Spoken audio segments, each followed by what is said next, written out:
ప్రభువును రక్షకుడైన యేసుక్రీస్తు నామమున మీ అందరికీ వందనాలు. ఈరోజు మరి ఈ కార్యక్రమంలోనికి వెళ్దామండి. ప్రార్థన చేసుకుందాం. Let us pray. మహోన్నతుడా, పరిశుద్ధుడు, పరలోకమందున మా తండ్రి, మీకు వందనాలు, స్తుతులు, స్తోత్రములు చెల్లించుకుంటున్నాం ప్రభువా. ఈరోజు నాయన తండ్రి కార్యక్రమాన్ని దీవించండి, ఆశీర్వదించండి.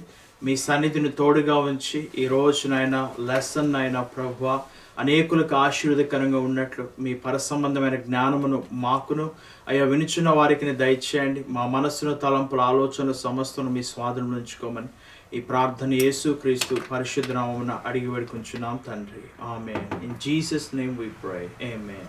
Amen. Well, praise the Lord, everyone. దేవునికి స్తోత్రం. మీ అందరికీ వందనాలు. Let us continue our studies for today.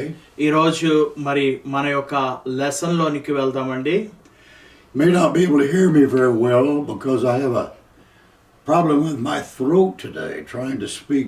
I don't know what happened, but anyway, we will do our best for you. ఈరోజు బహుశా నా స్వరం సరిగ్గా వినిపించకపోవచ్చు మీకు, ఎందుకనంటే మరి అయ్యగారికి థ్రోట్ ప్రాబ్లంతో ఉన్నారు. ఎందు నిమిత్తమో తెలియదు కానీ కొంచెం మాట్లాడలేకపోతున్నారు. Okay, we've been talking about John the Baptist. మనము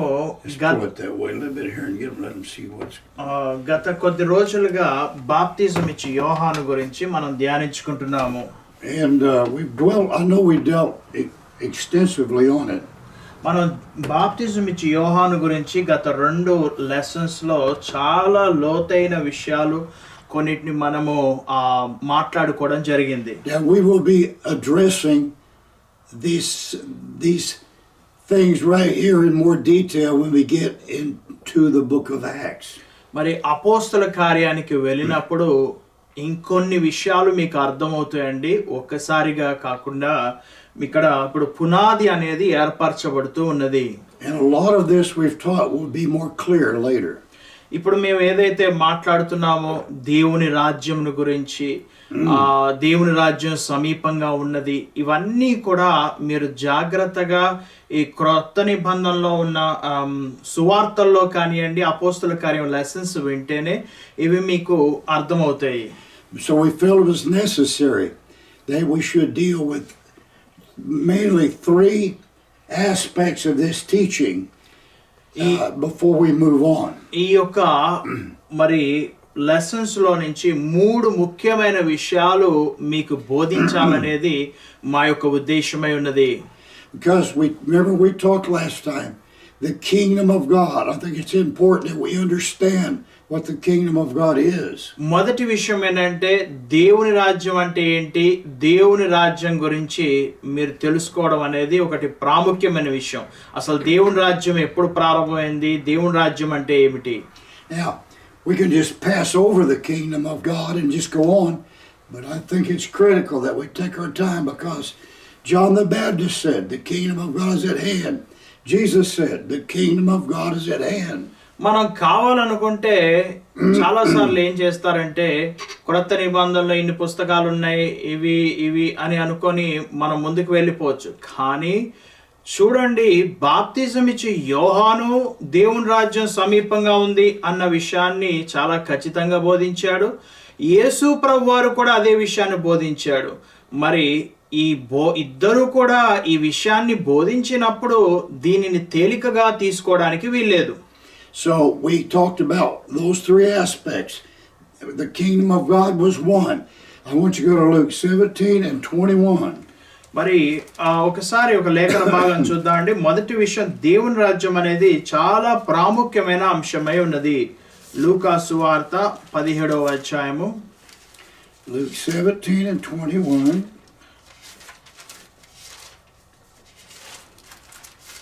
17వ అధ్యాయము 21వ వచనాన్ని మనం చూసినప్పుడు, ఎందుకనగా ఇదిగో దేవుని రాజ్యం మీ మధ్యనే ఉన్నది గనక ఇదిగో ఇక్కడనని అదిగో అక్కడనని చెప్ప వీలు పడదని వారికి ఉత్తరం ఇచ్చెను. So that's the fact we were trying to establish. One of 3 things. The kingdom of God is not a literal kingdom. The Jews were expecting a literal kingdom. But Jesus said, my kingdom is different. It's spiritual. It is within you. మరి యూదులేమో భౌతిక సంబంధమైన రాజ్యం కొరకు ఎదురు చూస్తూ ఉన్నారు. కానీ యేసు ప్రభువారు చెబుతున్న విషయం ఏంటంటే ఆత్మ సంబంధమైన దేవుని రాజ్యం గురించి ఆ స్పిరిచువల్గా జరిగే ఆత్మీయంగా జరిగే ఒక కార్యమును గురించి యేసు ప్రభువారు మాట్లాడడం మనం చూస్తున్నామండి. ఇంకొక విషయం గమనించండి, 1000 ఏండ్ల పరిపాలన, దేవుని రాజ్యము, ఈ రెండు కూడా ప్రత్యేకంగా ఉన్నాయి. మీరు ఈ విషయాలు జ్ఞాపకం ఉంచుకోవాలి. As we get into the book of Acts, we'll tell you how to get into the kingdom of God. అయితే ఇప్పుడు ఈ ఆత్మ సంబంధంగా ఉన్న దేవుని రాజ్యంలోనికి ఒక వ్యక్తి ఎలా ప్రవేశిస్తాడు అడుగుతున్నవారు నికోదేము కానియండి, లేకపోతే ఆనాడు అపోస్తులు బోధించినప్పుడు మొదటి సంఘానికి ఎలా ప్రజలు దేవుని రాజ్యంలోనికి ప్రవేశిస్తారు అన్న విషయాన్ని మీరు తెలుసుకుంటారు. And the second aspect was, we talked about that scripture, John the Baptist, he that is least in the kingdom of God is greater than John the Baptist. అయితే రెండో విషయాన్ని మనము ఈ యొక్క లెసన్స్ లో నేర్చుకునేది ఏంటంటే, యేసు ప్రభు వారు మాట్లాడుతూ ఏమన్నారంటే బాప్తిసం ఇచ్చే యోహాను చాలా గొప్పవాడు అని ఆయన తెలియపరిచారు.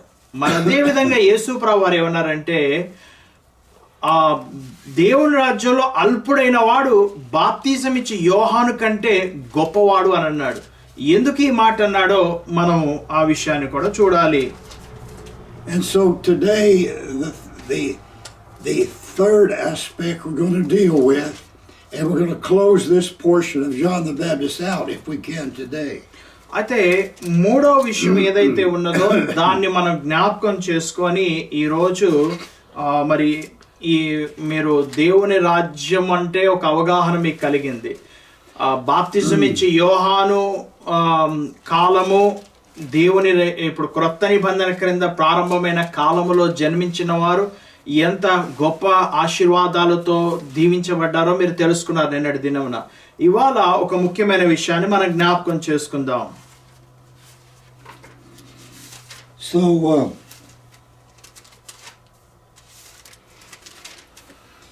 So this is where we want to continue with his teachings of John the Baptist. బాప్తిజం ఇచ్చి యోహాను గురించిన పాఠములో మరొక ముఖ్యమైన అంశాన్ని ఈరోజు మనము ధ్యానించబోతున్నాము. But the main teaching of John the Baptist, he preached repentance and baptism. And remember, it wasn't just to be doing something, this was for a reason.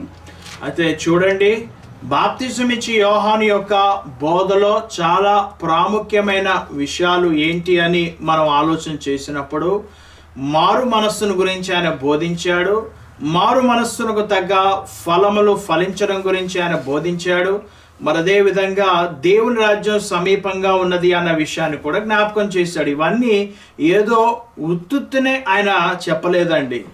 Like some people today teach baptism is simply unnecessary. It's kind of like you have a ring on your finger just to show that you have some association with Christ. కొంతమంది ఈ రోజుల్లో ఎలాంటి బోధనలు చేస్తున్నారంటే, బాప్తిజం గురించి మాట్లాడినప్పుడు బాప్తిజం ఇచ్చి యోహాను దగ్గర నుంచి బాప్తిజం అనేది ప్రారంభమైంది. అయితే ఈరోజు బాప్తిజాన్ని గురించి కొన్ని సంఘాలు ఎలా మాట్లాడుతున్నాయంటే, వివాహం చేసుకున్న తర్వాత చేతికి ఉంగరాన్ని ఎలాగైతే పెట్టుకుంటారో బాప్తిజం కూడా అలాంటిదే, అంత ప్రాముఖ్యమైన విషయం ఏమీ కాదు, బాప్తిజం తీసుకున్నా పర్వాలేదు తీసుకోకపోయినా పర్వాలేదని ఇలాంటి తప్పుడు బోధలు చాలామంది బోధిస్తూ ప్రజలని భ్రమపరుస్తున్నారు, దేవుని యొక్క వాక్యాన్ని సరిగ్గా విభజించట్లేదు.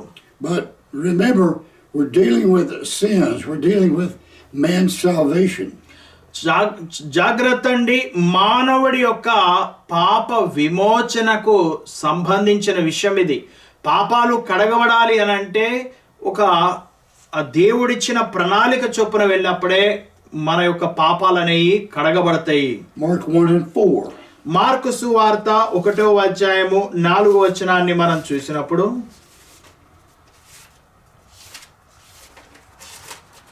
మార్కు సువార్త 1వ అధ్యాయము 4వ వచనము, బాప్తీసమిచ్చి యోహాను అరణ్యములో ఉండి పాప క్షమాపణ నిమిత్తము మారు మనస్సు విషయమైన బాప్తీసము ప్రకటించుచు వచ్చెను.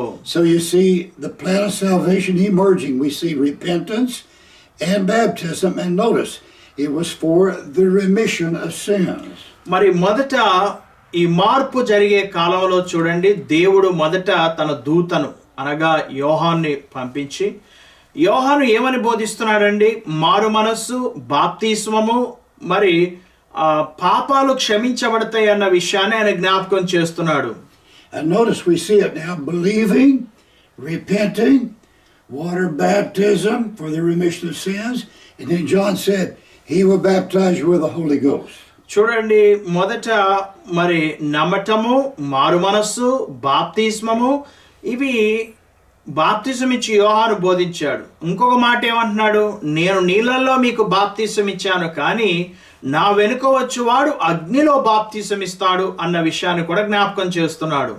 Now here's what we're going to be dealing with today. ఈరోజు మనము ఏ విషయాన్ని జ్ఞాపకం చేసుకోబోతున్నాము, ఏ విషయాన్ని మనం ధ్యానించబోతున్నాము అని మీరు అడిగినట్లయితే, Matthew 3 మత్తయి సువార్త 3వ అధ్యాయము and 6, or 5 and 6. మత్తయి సువార్త 3వ అధ్యాయము 5, 6 వచనాలు మనం చూసినప్పుడు, ఆ సమయమున యెరూషలేము వారును యూదయ వారందరును యోర్దాను నది ప్రాంతముల వారందరును అతని యొద్దకు వచ్చి తమ పాపములు ఒప్పుకొనుచు యోర్దాను నదిలో అతని చేత baptism పొందుచుండిరి. Okay, so they're all baptized in Jordan, confessing their sin, repenting. యోర్దాను నదిలో పాపాలు ఒప్పుకొనుచు వారు పశ్చాత్తాపడుతూ బాప్తిస్మమును పొందుచుండిరి అన్న విషయాన్ని మనం ఇక్కడ చూస్తున్నాము. And here's what we want to deal with today. The Sadducees and the Pharisees also came to that baptism. అయితే 7వ వచనం చూసినప్పుడు పరిసయ్యులు, సద్దుకయ్యులు కూడా వచ్చారు. అతడు పరిసయ్యులను సద్దుకయ్యులలోను అనేకులు బాప్తిసం పొందవచ్చుడు చూచి, సర్ప సంతానమా, రాబోవు ఉగ్రతను తప్పించుకొనుటకు మీకు బుద్ధి చెప్పిన వాడెవడు? మారు మనస్సునకు తగిన ఫలము ఫలించుడి. So when many of the Pharisees, the Sadducees came to the baptism, John actually called them a generation of snakes. మరి బాప్తిసం ఇచ్చి యోహాను ఏమన్నాడంటే, ఎవరైతే పరిసయ్యులు, సద్దుకయ్యులు తన యొద్దకు బాప్తిసం పొందడానికి వచ్చినప్పుడు సర్ప సంతానమా అని ఆయన పిలవడం మనం చూస్తున్నాము. Now we ought to be real careful when we hear the word of God, because we might get offended at it or angry with it, but the word of God can be, although it may be kind of rebuke or kind of strong, it can be beneficial for our salvation and necessary. ఈ మాట చూడండి, ఆనాడు వారిని సర్ప సంతానమా అన్నప్పుడు ఎంత మరి ఇబ్బందిగా వాళ్ళు ఫీల్ అయి ఉంటారండి. ఈ రోజుల్లో కూడా ఒక్కోసారి దేవుని వాక్యం మనల్ని గట్టిగా తాకుతూ ఉన్నప్పుడు కొన్నిసార్లు కఠినముగా అనిపిస్తుంది. కానీ ఆ కఠినమైన మాట నిన్ను అవమానపరచడానికి కాదు, ఆ కఠినమైన మాట నిన్ను నువ్వు సరిచేయబడడానికి, నీవు పాప మార్గములు విడిచిపెట్టి దేవుని యొక్క మార్గంలో నడవడానికి ఆ మాట నిన్ను ఆశీర్వాదకరంగా మారుతుంది నీ జీవితంలో. Now notice, this was not John the Baptist's ideas. This was not his word, but he was simply transferring the word of God to these people for salvation. ఇది బాప్తిసం ఇచ్చే యోహాను ఏదో కల్పించుకొని వాళ్ళని తిట్టాలి అని చెప్పి సర్ప సంతానమా అని తిట్టట్లేదండి. దేవుడు వారి విషయంలో చెప్పిన మాట, వారి ఆలోచన అలా ఉన్నాయి, సర్పములాగా ఆలోచనలు ఉన్నాయి, వారి మారు మనస్సు తగిన ఫలాలు వారి జీవితంలో కనపడట్లేదు. దేవుడు ఇచ్చిన సందేశాన్నే యోహాను తెలియపరుస్తున్నాడు.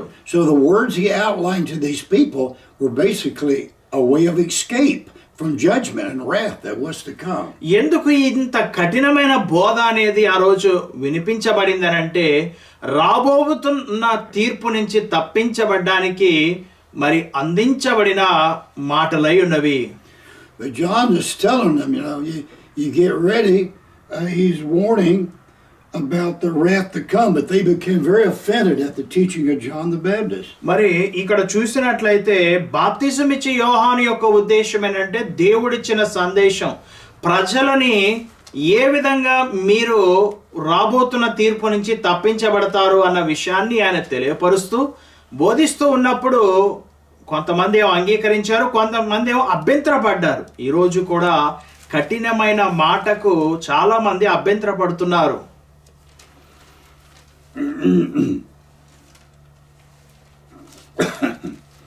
Okay, so let's read verse number 8. 8వ వచనాన్ని చూసినప్పుడు అబ్రహాము మాకు తండ్రి అని మీలో మీరు చెప్పుకొన తలంచవద్దు, దేవుడు ఈ రాళ్ళ వలన అబ్రహామునకును పిల్లలను పుట్టింపగలడని మీతో చెప్పుచున్నాను. Now notice, John said, let me see the fruits of your repentance. What are those fruits? Those fruits are obedience to water baptism and godly living. మరి బాప్తిజం వచ్చి యోహాను ఏమంటున్నాడంటే మారు మనసు తగ్గ ఫలాలు ఫలించుడి. ఫలాలు మరి నీతియు సమాధానం మీలో ఉండాలి. మీలో మారు మనస్సు ఉన్నట్లయితే ఈ నీతి సమాధానం అనేది ఏలుబడి చేయాలి. పరిసయ్యులు సద్దుకేయులు మారు మనస్సు లేని జీవితం కలిగి ఏదో నీటిలో మునిగి తేలితే సరిపోతుంది ఆచార విధానంలోనికి వస్తున్నారు. So notice the Sadducees and Pharisees are refusing the obedience of water baptism by John the Baptist. వీరు నీటి మూలంగా బాప్తిజాన్ని వ్యతిరేకిస్తున్నారు. అదే విధంగా ఒక రకమైన ఆచారమేమో అని అనుకుంటున్నారు, కానీ వీరిలో నిజమైన మారు మనస్సు అనేది కనబడట్లేదు. Let's go to Luke. అయితే లూకా సువార్తకు మనం వెళ్ళినప్పుడు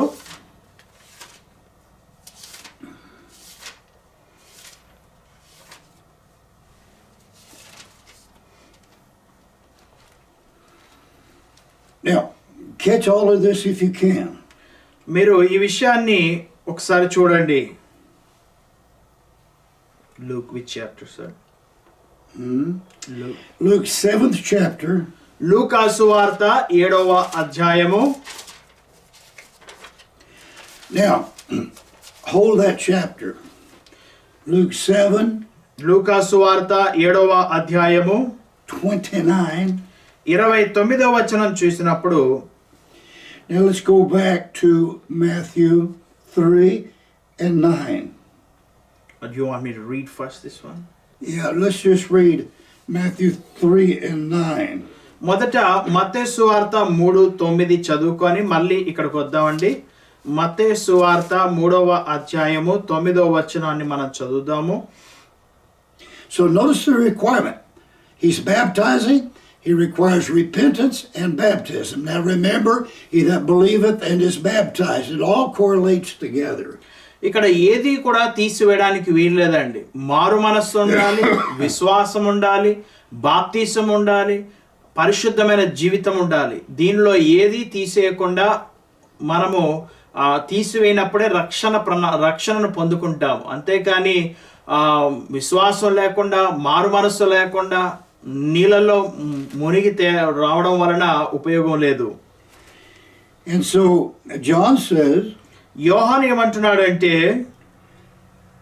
they were justifying themselves, catch this, they were justifying themselves under the law of Moses. వాళ్ళు ఏమంటున్నారంటే మాకు మోషే ఇచ్చిన ధర్మశాస్త్ర ప్రకారంగా మేము నీతిమంతులుగా తీర్చబడుతున్నాము అని సమాధానం ఇస్తున్నారు వీళ్ళు. And also they say we be of Abraham's seed.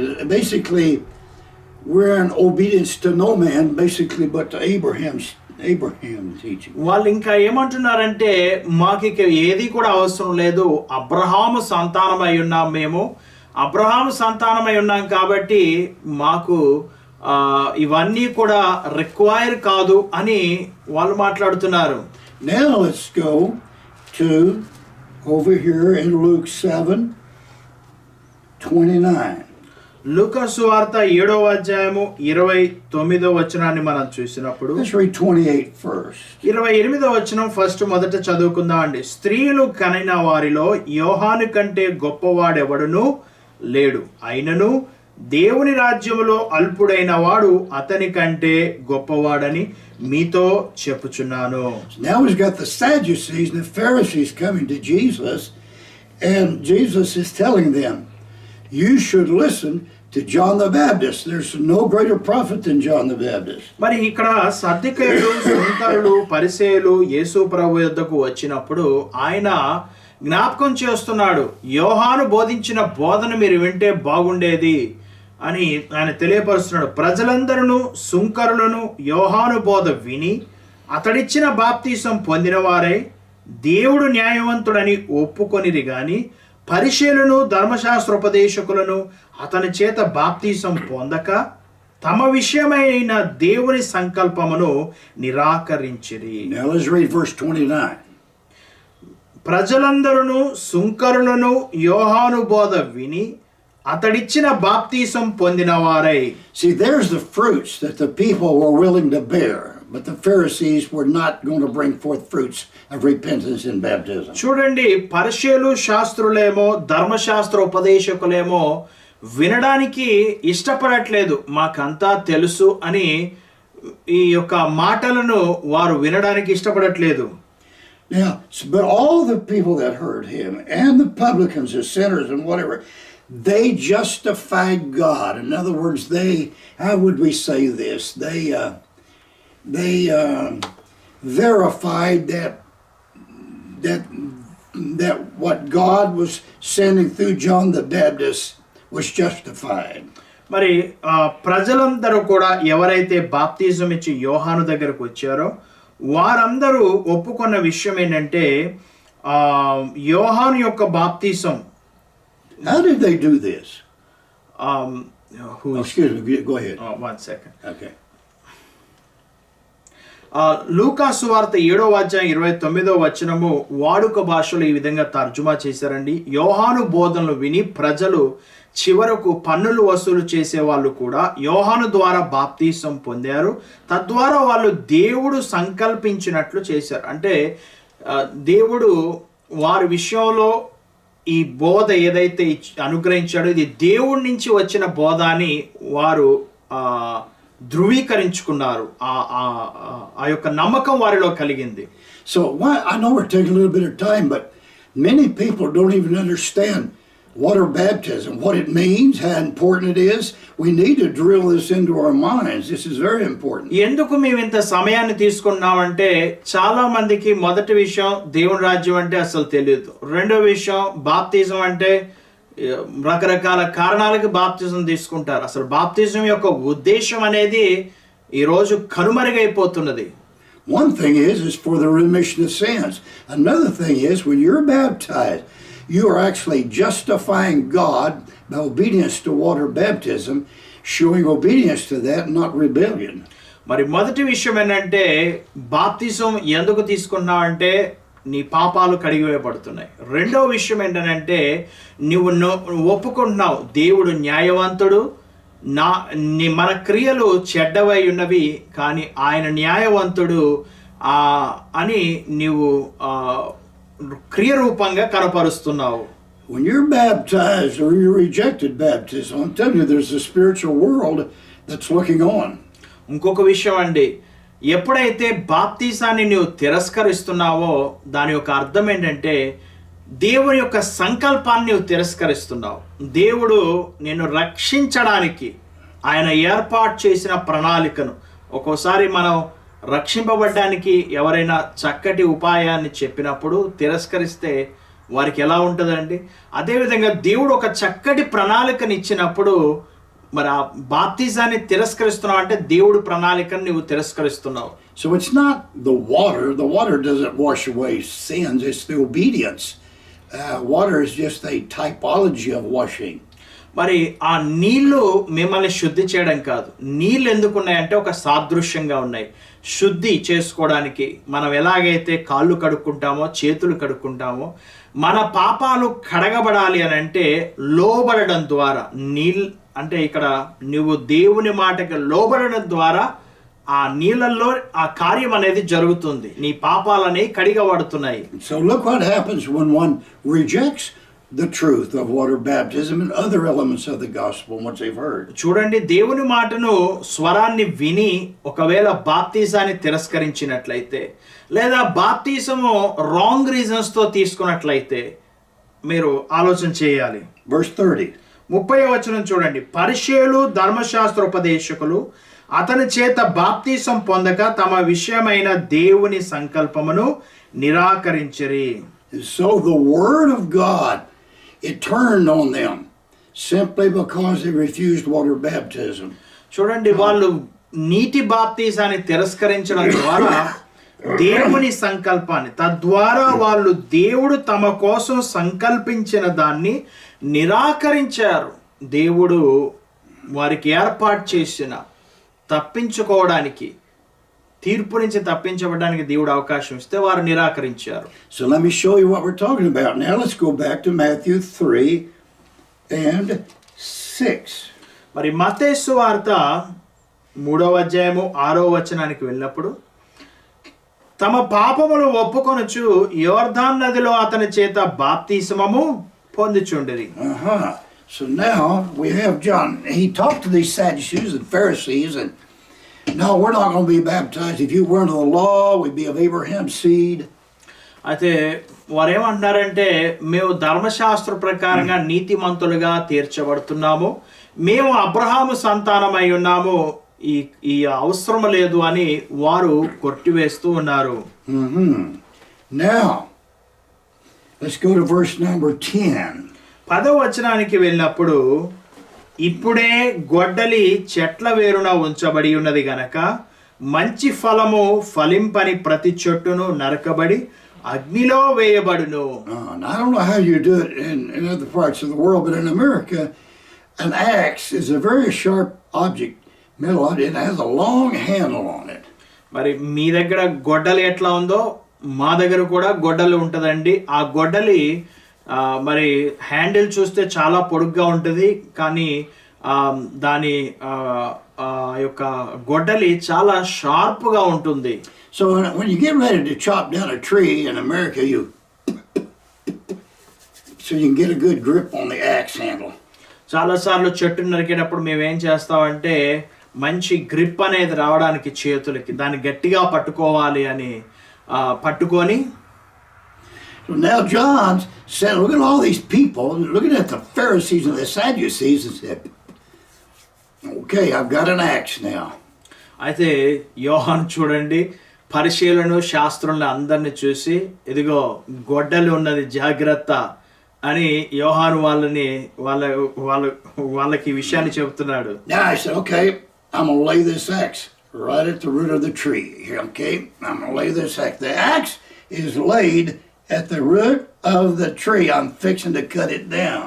ఇప్పుడే గొడ్డలి చెట్ల వేరున ఉంచబడి ఉన్నది గనక మంచి ఫలము ఫలింపని ప్రతి చెట్టును నరకబడి అగ్నిలో వేయబడును.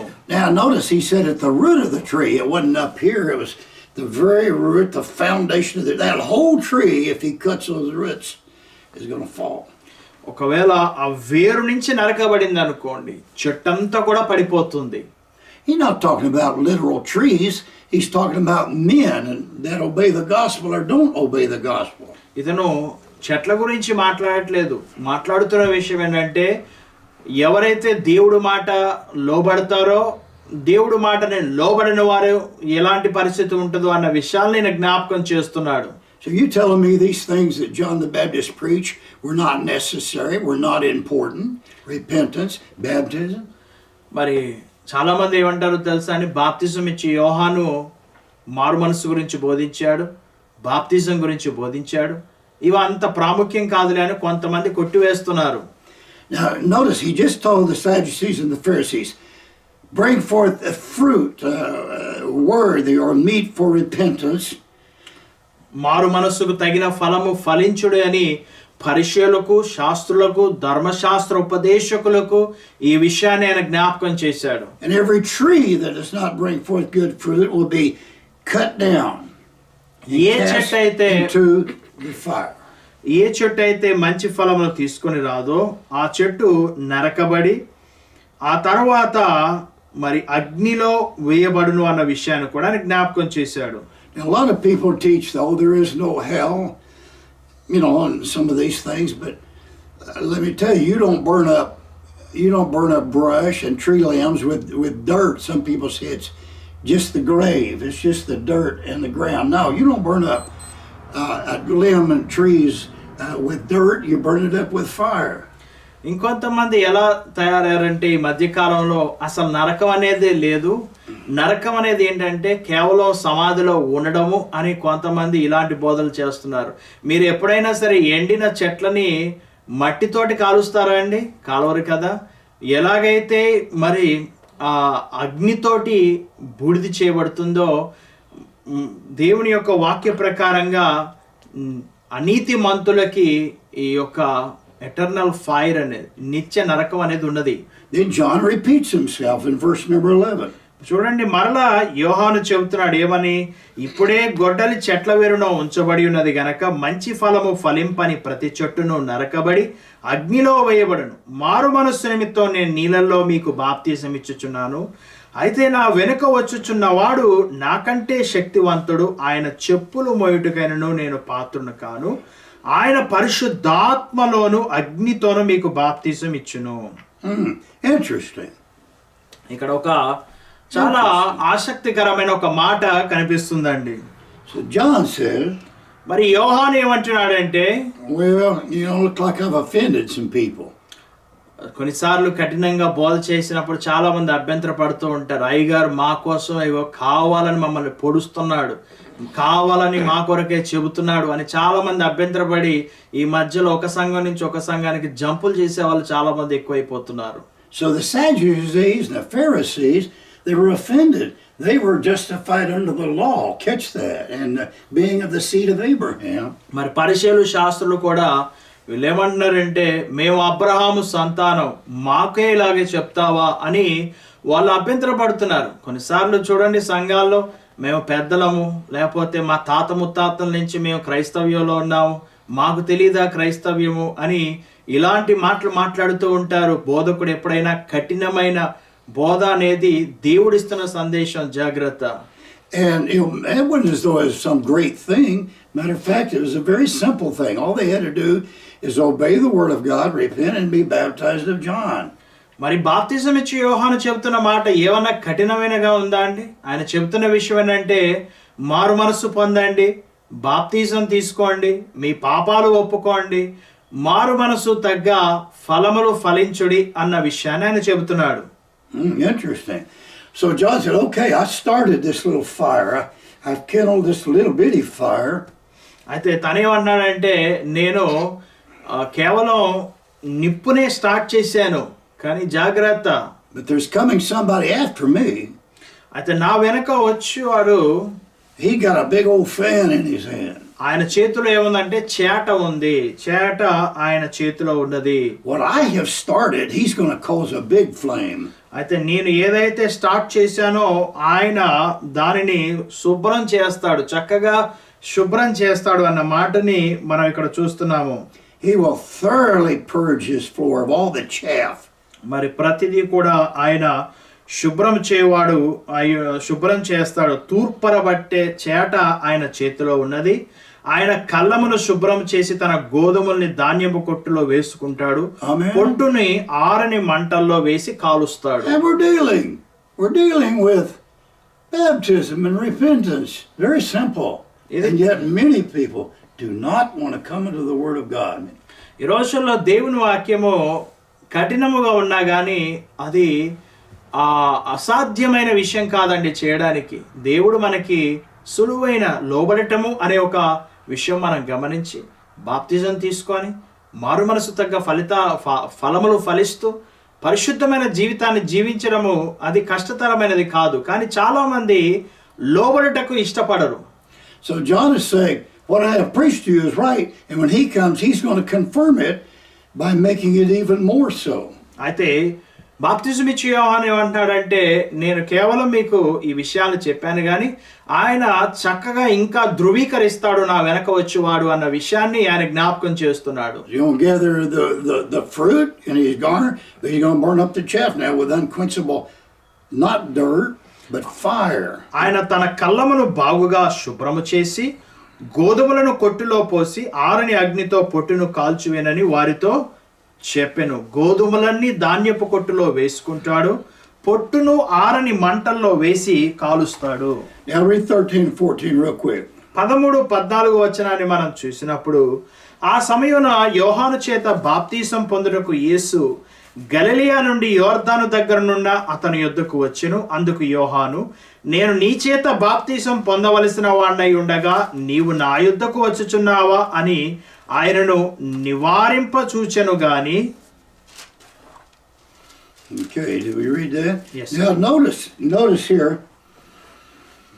and we're going to get into this sometime later, and we've talked about it a little bit already, but we're seeing this right now that John says, మరి యోహాను ఏమంటున్నాడంటే, when Jesus came to be baptized of John, verifying the importance, the absolute importance of obedience to water baptism. మరి దేవుడు మానవుని స్వరూపంగా వచ్చి తను ఇచ్చిన ఆజ్ఞను ఎలా నెరవేరుస్తున్నాడో చూడండి. తను ఒక మాదిరి మనకి చూపిస్తున్నాడు. తను వచ్చి యోహాను తోటి ఏమన్నాడంటే, ఇప్పుడు నీ ద్వారా నేను బాప్తీసం పొందుకోవాలి. యోహాను యేసు ప్రభువును వారిని అడుగుతున్నారు, నేను నీతో పొందుకోవాలంటే లేదు ఇప్పుడు ఇలా జరగవలసి ఉన్నది అన్న విషయాన్ని యేసు ప్రభు వారు చెబుతున్న విషయాన్ని మనం చూస్తున్నాం. If there's anybody that could escape the obedience of water baptism, it would have been Jesus. ఒకవేళ బాప్తీసం అనేది అవసరం లేదు అన్నట్లయితే, బాప్తీసం ఎందుకు అంత ఇంపార్టెన్స్ కాదు అన్నట్లయితే ఎవరు తీసుకోవాల్సిన అవసరం లేదో తెలుసా అండి? యేసు ప్రభు వారు. But he's emphasizing the necessity and setting the example of water baptism. కానీ యేసు ప్రభు వారు ఎందుకు తీసుకున్నారో తెలుసా? ఆయన మనకు ఒక మాదిరి ఉంచాడు. దేవుని మాటకి మనం ఎలా లోబడాలి, ఏ విధంగా మనము ఆ కార్యాన్ని నెరవేర్చాలని ఆయనే మనకు ఒక చక్కటి మాదిరికరంగా చేయవలసిన విషయాలు ఆయన మన ముందు ఉంచాడు. John really refused. At first he refused to baptize him because he said, man, I need to be baptized of you. What's he talking about? He's talking about this right here. మరి బాప్తిజం ఇచ్చి యోహాను మాట్లాడుతున్న విషయం ఏంటండి? అయ్యా నేను నీ ద్వారా బాప్తిజం పొందాలంటే ఆయన మాట్లాడుతున్న విషయం ఏంటంటే పరిశుద్ధాత్మ బాప్తిజం గురించి మాట్లాడుతున్నాడు. 2 baptisms, water and spirit. నీటి మూలముగా బాప్తిస్మము, పరిశుద్ధాత్మలో బాప్తిస్మము. Except a man be born of water, spirit, he cannot enter the kingdom of God. అందుకే నికోదేముతో యేసు ప్రభు వారు మాట్లాడుతూ నీటి మూలంగా ఆత్మ మూలంగా జన్మిస్తేనే దేవుని రాజ్యంలోనికి ప్రవేశిస్తాడు అన్న విషయాన్ని యేసు ప్రభు వారు చెప్పారు. Verse 15. 15వ వచనము, యేసు ఇప్పటికి కానిము నీతి యావత్తు ఇలాగు నెరవేర్చుట మనకు తగి ఉన్నదని అతనికి ఉత్తరం ఇచ్చెను గనక అతడు అలాగూ కానిచ్చెను. Amen. Now, catch this right here real quick. This is very, very important. ఇక్కడ ఒక విషయాన్ని జాగ్రత్తగా గమనించండి. The Pharisees, the Sadducees, they came to his baptism but refused to be baptized. మరి పరిసయ్యులు శాస్త్రులు ఆయన యొద్దకు వచ్చి యోహాను యొద్దకు వచ్చి ఆ బోధను విన్నారు కానీ బాప్తిజం తీసుకోలేదు. They said, we have Abraham's seed. John said, God's able to raise up stones, to raise up children unto Abraham. Don't think you can justify yourselves under the dictates of the law or under your lineage of Abraham. Abraham సంతానము అని చెప్పి మేము నీతిమంతులుగా తీర్చబడ్డామని మిమ్మల్ని మీరు అపోహలో ఉండకండి అని వారిని హెచ్చరించాడు బాప్తిజం ఇచ్చి యోహాను. That's what we're trying to get to today's lesson. ఈరోజు మనం వెళ్ళబోయే ఆ యొక్క లెసన్ ఏంటంటే, because they said we're under the law, we're of Abraham's seed. వారు ఏమంటున్నారంటే మేము ధర్మశాస్త్ర ప్రకారంగా నీతిమంతులుగా తీర్చబడుతున్నాము. And John had told them, he said, okay, you're arguing against my teaching, but you're going to come up against somebody greater that's teaching.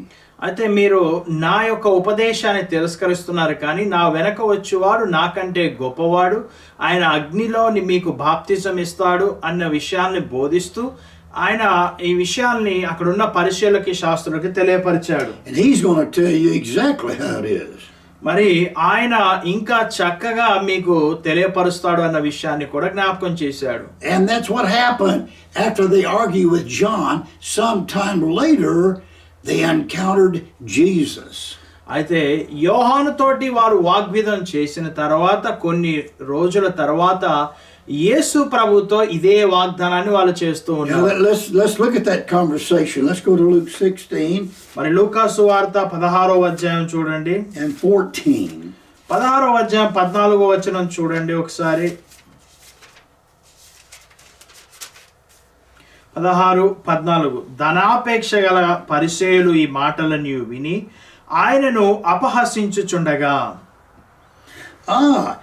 So these same Pharisees and Sadducees, when they heard the teaching of Jesus, they ridiculed Jesus. వారు అపహసించుచుండగా ధనాపేక్ష గల పరిసయ్యులు ఈ మాటలన్నీ విని ఆయనను అపహసించుచుండగా యేసు ప్రభు వారి యొక్క మాటలను అపహసిస్తున్నారు. But look at number 16.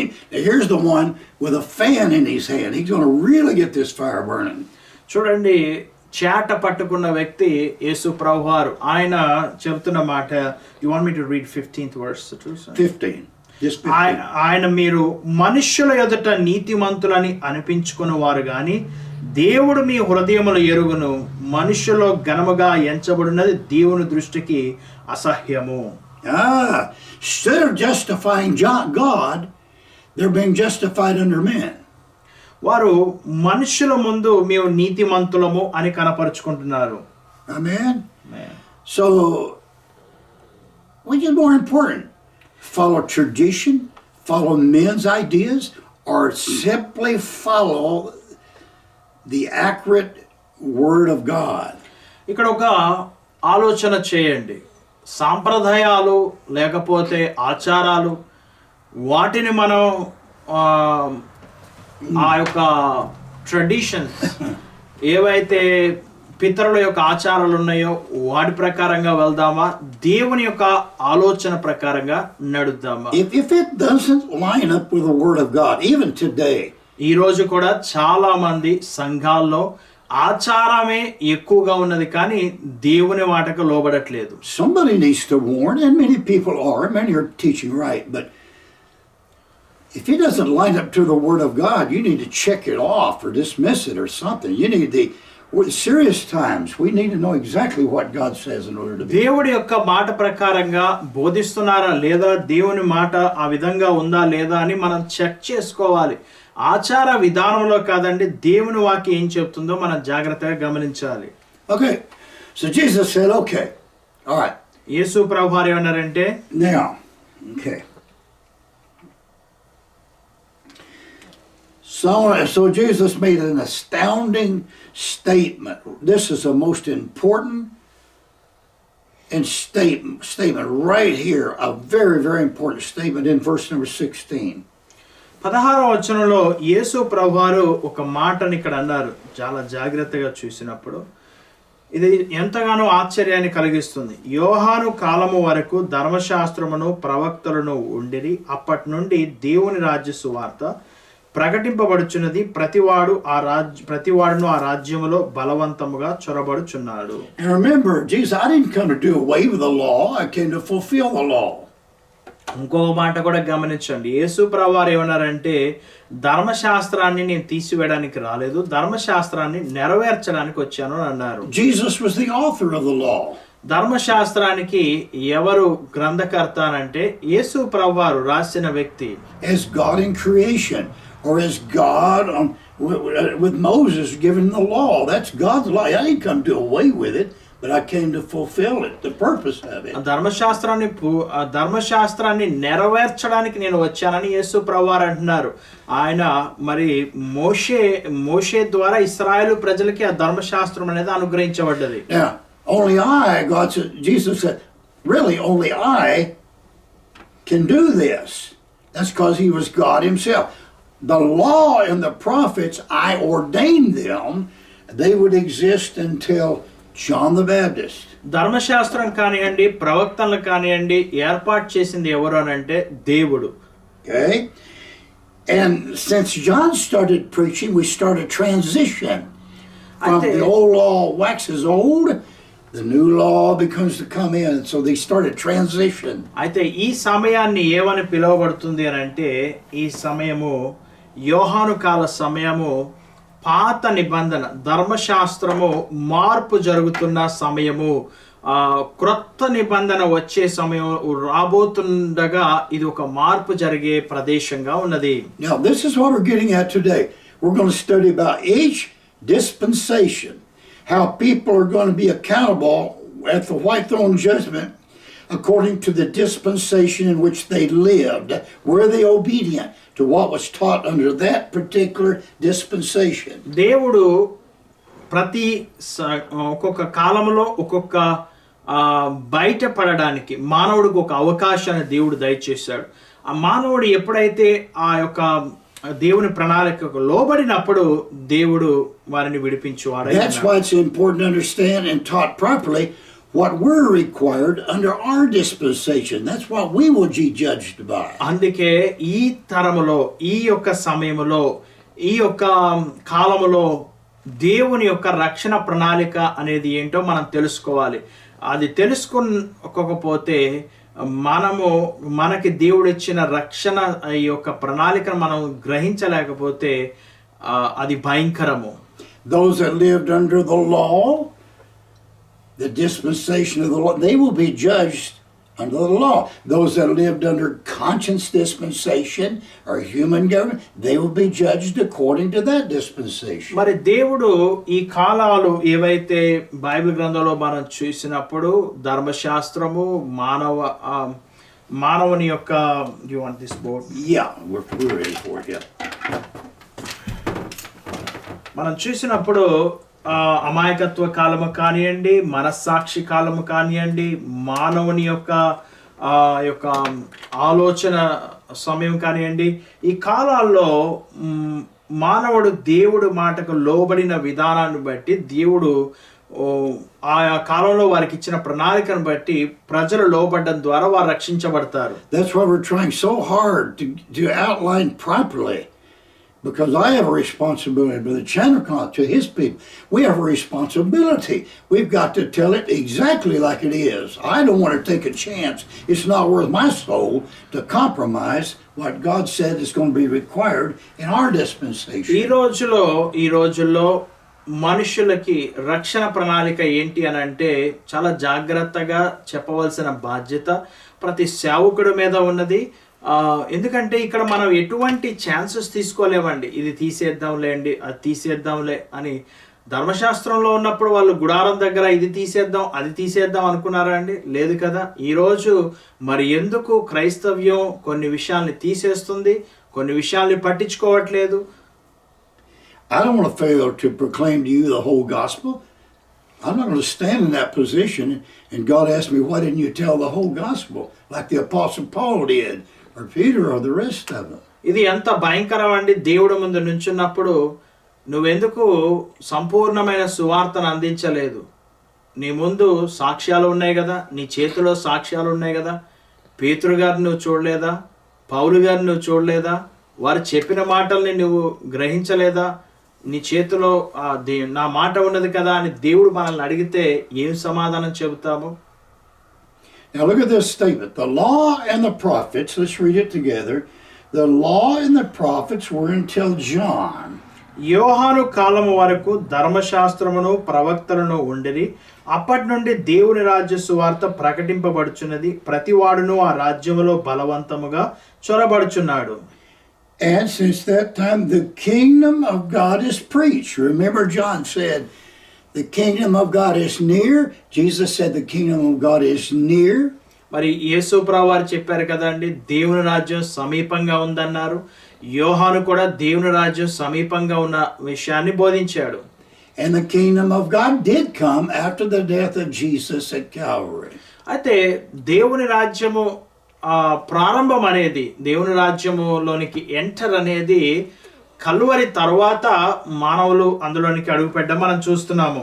And this is where John said, I baptize with water, he shall baptize you with the Holy Ghost. మరి అందుకే యోహాను ఏమన్నాడంటే నేను నీటి మూలంగా బాప్తిజం ఇచ్చాను కానీ నా వెనక వచ్చేవాడు పరిశుద్ధాత్మలో బాప్తిజం ఇస్తాను అని అన్నాడు.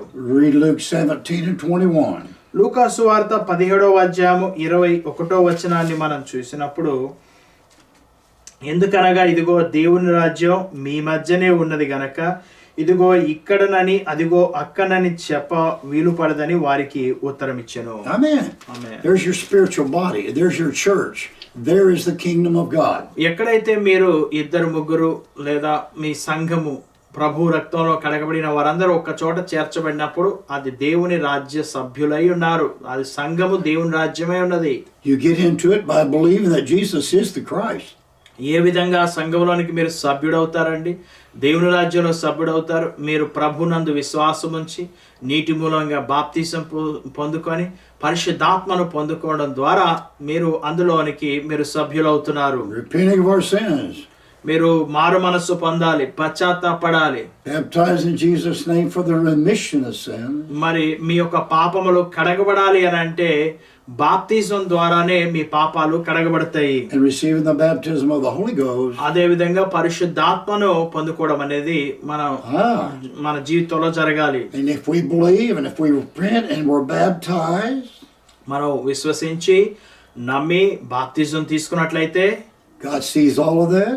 దేవుడు మన హృదయాన్ని పరీక్షించువాడై ఉన్నాడు, మన హృదయాన్ని చూచువాడై ఉన్నాడు. Then Jesus will immerse you. He will baptize you into his body by the Holy Ghost. మరి ఆయన పరిశుద్ధాత్మలోనికి మిమ్మల్ని ఆయన యొక్క ఆత్మలోనికి మీకు బాప్తిసం ఇచ్చి Amen. మిమ్మల్ని సంఘములోనికి నడిపిస్తాడు. The kingdom of God.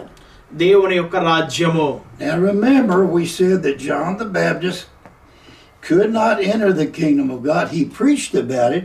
It's coming, but he never was able to enter the kingdom of God because he was killed by Herod before the Holy Ghost was poured out and the church started on the day of Pentecost. మరి బాప్తిసం ఇచ్చి యోహాను అయ్యా నీ ద్వారా బాప్తిసం పొందాలి అని అన్నాడు. కానీ ఆయన ఎందుకు ఆ పరిశుద్ధాత్మ బాప్తిసం పొందుకోలేదు అని అంటే ఈ పరిశుద్ధాత్మ బాప్తిస్మం అనేది పెంతెకోస్తు పండగ దినము రోజున ఆ యొక్క పరిశుద్ధాత్మ బాప్తిసము ఆ కార్యము క్రొత్త నిబంధనలో దేవుని యొక్క ఆత్మ కార్యం అనేది ఆ రోజు ప్రారంభమైంది. కానీ అప్పటి వరకు యోహాను బ్రతికి ఉండలేదు. యోహాను అంతకు ముందే మరణించాడు.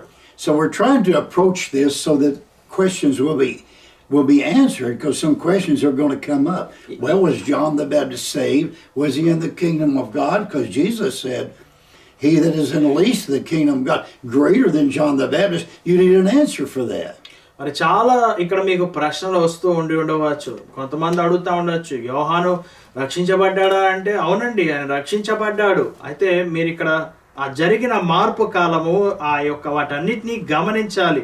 ఆయన ఏ కాలంలో ఉన్నాడు, మనం ఏ కాలంలో ఉన్నాము, ఇక్కడ కార్యం ఏంటి, అక్కడ కార్యం ఏంటి అన్న విషయాలు మీరు చూడాలి జాగ్రత్తగా. Simply because kings have kingdoms. మరి రాజులకు రాజ్యాలు ఉన్నాయి. If you're in God's kingdom, నీవు దేవుని రాజ్యంలో ఉన్నట్లయితే you are a very high position. నీవు అత్యున్నతమైన గొప్ప స్థానంలో ఉన్నావు. గమనించండి. Even men like John the Baptist, Abraham, Isaac, Jacob, they were not allowed to go into the kingdom of God at this point. Now they will later at the second resurrection. We're going to try to clarify that. పాత నిబంధనలో నీతిమంతులందరూ బాప్తిజం ఇచ్చి యోహాను వరకు కూడా అందరూ కూడా మొదటి పునరుద్ధానంలో వారు మరి పునరుద్ధరించబడరు. కానీ రెండవ పునరుద్ధానంలో వారు పునరుద్ధరించబడడం అనేది జరుగుతుంది. Jesus was trying to emphasize to people how important the kingdom of God is. As great as John the Baptist was, the least person in my kingdom is greater than John the Baptist. అందుకే యేసు ప్రభువు వారు ఏమన్నారంటే స్త్రీలు కనిన వారిలో బాప్తిజం ఇచ్చి యోహాను కంటే గొప్పవాడు లేడు అని అన్నారు. కానీ ఆయన రాజ్యంలో అల్పుడైన వాడు అతని కంటే గొప్పవాడు అన్న విషయాన్ని కూడా ఆయన జ్ఞాపకం చేశారు. Amen. Seek ye first the kingdom of God. అందుకే యేసు ప్రభువు వారు ఏమన్నారంటే మొదట నా రాజ్యాన్ని నీతిని వెదుకుడి. It's like treasure hid in a field. అందుకే యేసు ప్రభువు వారు చాలా సార్లు ఏమన్నారంటే దాచబడిన పొలములో దాచబడిన ధనము గురించి ఆయన When a man మాట్లాడారు. finds it, he sells every possession that he has because of the value of that kingdom. ఆ యొక్క దేవుని రాజ్యం గురించిన విలువని యేసు ప్రభు వారు జ్ఞాపకం చేస్తూ, ఏ విధంగా అయితే మరి ఒక కౌలు చేసుకునే పొలంలో కానీ ధనం ఉన్నదని తెలిసిందనుకోండి, నీకున్నదంతా అమ్మి దాన్ని ఎలాగైతే పొందాలనుకుంటావో అదే విధంగా దేవుని రాజ్యం ఎంత విలువైనది, దాన్ని సంపాదించుకోండి అని యేసు ప్రభువారు చెప్తున్నారు. Now, we're going to try our best with this. This is a little bit difficult to teach at this point, and it is critical, and it will clarify itself the more and more we go into the New Testament. క్రొత్త నిబంధనలు ఇంకా ముందుకు వెళ్తుంటే ఇంకా అనేక విషయాలు మీకు తెలియపరచబడతాయండి. కానీ ఈ పాఠాలు కొంచెం కష్టతరంగా ఉంటాయి. ఇక్కడ మేము మా దేవుని యొక్క సహాయం చేత కొన్ని మేము బోధిస్తున్న ఈ విషయాలన్నింటినీ కూడా మెల్లమెల్లగా అన్నీ కూడా మీకు క్లియర్ అవుతాయి. So don't get discouraged if every little detail is not revealed to you now, but it will be as we progress and get more revelation. ఈ రోజే మీకు అన్ని తెలియపరచబడలేదని చింతించకండి. మీరు మనం ముందుకు వెళుతూ ఉంటుంటే ఒక్కొక్క విషయం మనకి బోధించబడుతుంది. So the Pharisees come to Jesus. మరి యేసు ప్రభువారి దగ్గరకు వచ్చి పరిసయ్యులు శాస్త్రులు అడుగుతున్నారు, We're justified under the law. మేము ధర్మశాస్త్ర ప్రకారంగా నీతిమంతులము అని తీర్చబడుతున్నాము. No, you're justifying yourself now because the law basically is starting to fade out. అయితే యేసు ప్రభువారు ఏమన్నారంటే ధర్మశాస్త్రము మెల్లిగా తొలగించబడుతుంది, ధర్మశాస్త్ర కాలం ముగించబడుతుంది అన్న విషయాన్ని ఆయన జ్ఞాపకం చేశాడు. So you need to come out of the law and you need to start preparing for the new dispensation that comes after his death. మరి మీరు ధర్మశాస్త్రం నుంచి బయటికి వచ్చి రాబోతున్న క్రొత్త నిబంధనకి సిద్ధపడాలి అన్న విషయాన్ని కూడా ఆయన జ్ఞాపకం చేశాడు. So he told those Pharisees, okay, you were justified. అయితే యేసు ప్రభువారు ఏమన్నారంటే, ఓకే సరే, మీరు పరిసయ్యులు శాస్త్రులతోటి యేసు ప్రభువారు ఈ విషయాన్ని తెలియపరిచారు, మీరు ధర్మశాస్త్ర ప్రకారంగా మేము నీతిమంతులు అని చెబుతున్నారు. Under the law. మరి ధర్మశాస్త్ర ప్రకారంగా. And other men were justified under all the prophets and their teachings. మరి మిగతా వారందరూ కూడా మరి ఇక్కడ వారి వారి కాలాన్ని మనం చూస్తున్నాము. Each dispensation.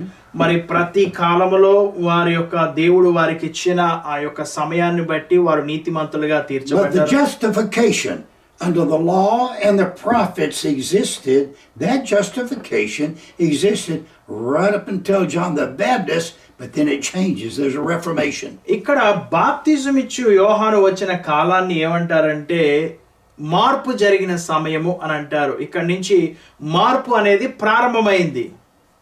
Amen. Amen. But since John, the church age is preached. మరి బాప్తిజం ఇచ్చి యోహాను ఈ కొద్ది కాలం ఇది ఏదైతే ఉన్నదో ఇక్కడ క్రొత్త నిబంధనకి మార్పు జరిగిన కాలముగా మనకు కనబడుతుంది. He shall baptize you with the Holy Ghost into the body of Christ.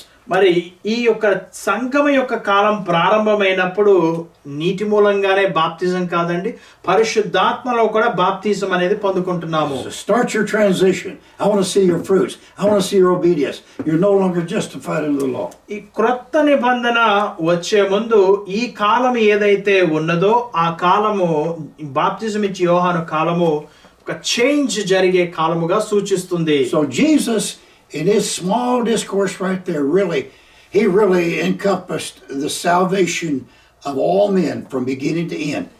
Right there in those words in Luke 16. మరి 16వ వచనంలో ఆయన చెప్తున్నాడు, ఓకే మీరు ఈ ధర్మశాస్త్ర ప్రకారంగా మీరు నీతిమంతులుగా తీర్చబడుతున్నా అంటున్నారు కదా, ఈ కాలంలో మీరు మరి ఇక్కడ దేవుడు చేంజ్ చేయబోతున్నాడు, ఇక్కడ మీరు ఈ మాట వినాలి అని యేసు ప్రభువారు ఆనాడున్న ప్రజలకు ఆయన తెలియపరిచారు. And this is how men are going to be saved. This is how men are going to be justified in the judgment by each dispensation that they lived in, whether they were obedient to what was required in that particular dispensation in which they lived. మానవుడికి ఇచ్చిన కాలములో వారు మానవుడు suppose ఒక వ్యక్తి మనస్సాక్షి కాలంలో జీవించిన లేకపోతే మనుష్య ప్రభుత్వ కాలంలో జీవించిన ఆయా కాలాల్లో వారికి ఇచ్చిన ప్రణాళికకు లోబడినప్పుడు దేవుడు వారిని రక్షించువాడై ఉన్నాడు. Okay, now we're trying our best with this. Okay, there are two resurrections. మరి రెండు పునరుద్ధానాలనే కనబడుతున్నవి. We're going to talk about this more later on in greater detail. ప్రకటన గ్రంథంకు వెళ్ళినప్పుడు ఈ విషయాల్ని ఇంకా లోతుగా మనం చూస్తాము. At the very end there is a resurrection. మరి ఇక్కడ First and second. This is the first. Yeah, straight down all the way. Yeah, that's the final one. That's the second resurrection. మరి ఇక్కడ మొదటి పునరుద్ధానము రెండవ పునరుద్ధానము రెండు కార్యాలు ఉన్నవి. Okay, so there are two resurrections. మరి రెండు పునరుద్ధానాలు ఉన్నవి. Number one is right here, and But number two is at the. Okay, at the very here, yeah. Number one, yeah. this here. Yeah. Okay. And Yeah. number two. Yeah, number one and number two. Okay. Now we read this before, but just to refresh, to show you what we're talking about, let's go to Revelation. ప్రకటన గ్రంథంలో ఒక మాటని మనం చూద్దాము.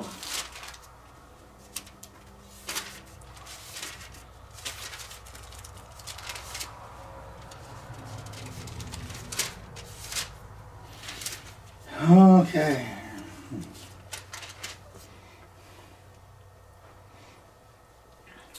Okay. Blessed and holy is he that hath part in the first resurrection, upon whom the ప్రకటన గ్రంథము 20వ అధ్యాయము. Okay. See where it is in. Revelation 20. Yeah, makes sense. 20. Okay. Now notice what it says here. There's a first and a second resurrection.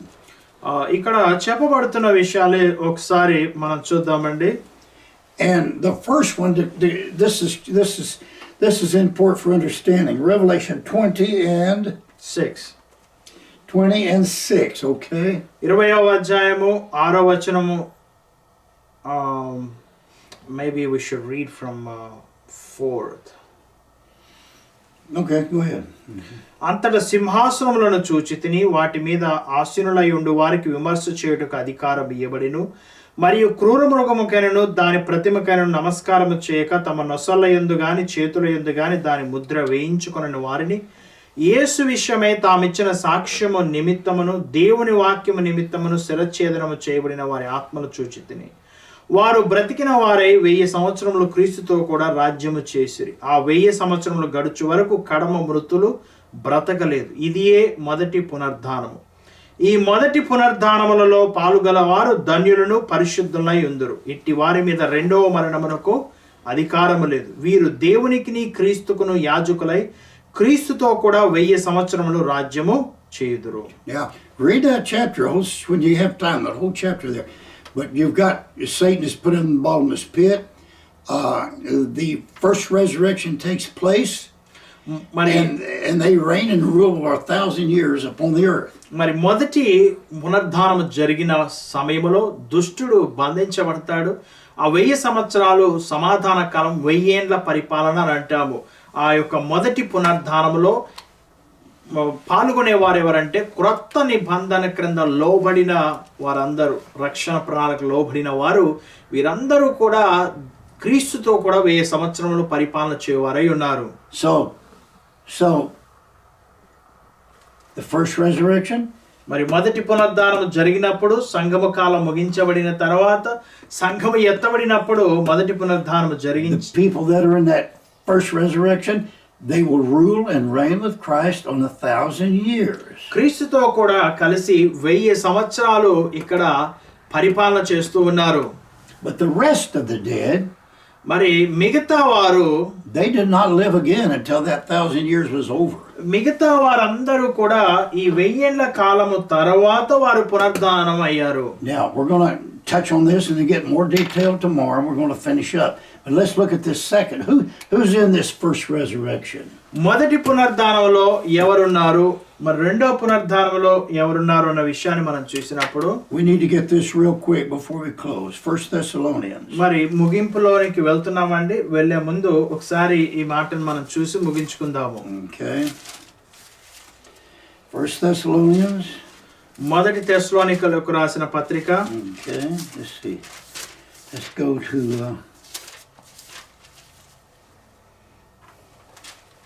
all right.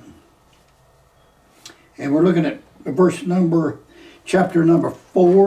4వ అధ్యాయము 13వ వచనం Read చూసి 13, 14, and 15, and 16. సహోదరులారా, నిరీక్షణ లేని ఇతరుల వలె మీరు దుఃఖపడకుని నిమిత్తము 17.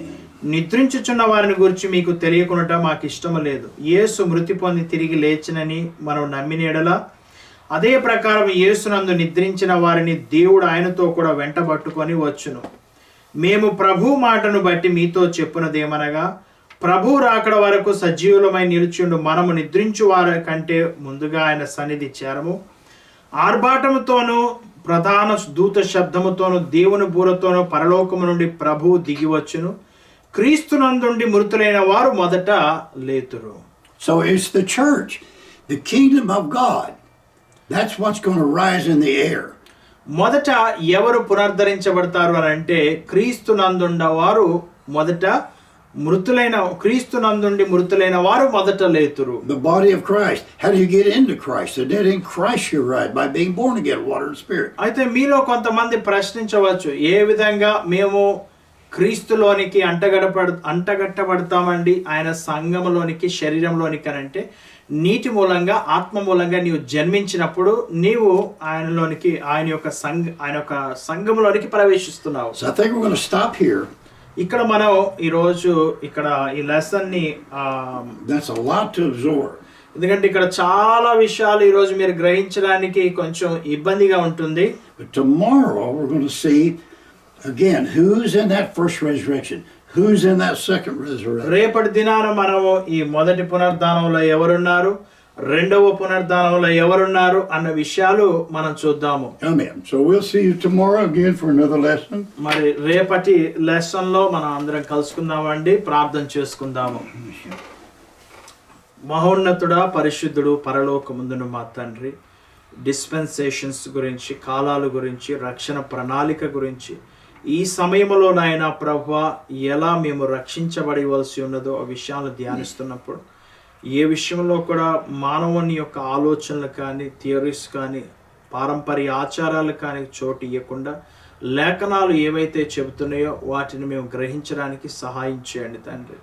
అయ్యా, మీ సన్నిధిని మాకు తోడుగా ఉంచండి ప్రభువా. ఈ లెసన్ని దీవించి ఆశీర్వదించి అనేకమైన విషయాలు మాకు బయలుపరిచినందుకే మీకు వందనాలు. వీక్షిస్తున్న వ్యూవర్స్ కూడా నాయన కన్ఫ్యూజ్ కాకుండా వారందరూ ఈ లేఖనాలని గ్రహించే జ్ఞానమును దయచేయండి తండ్రి.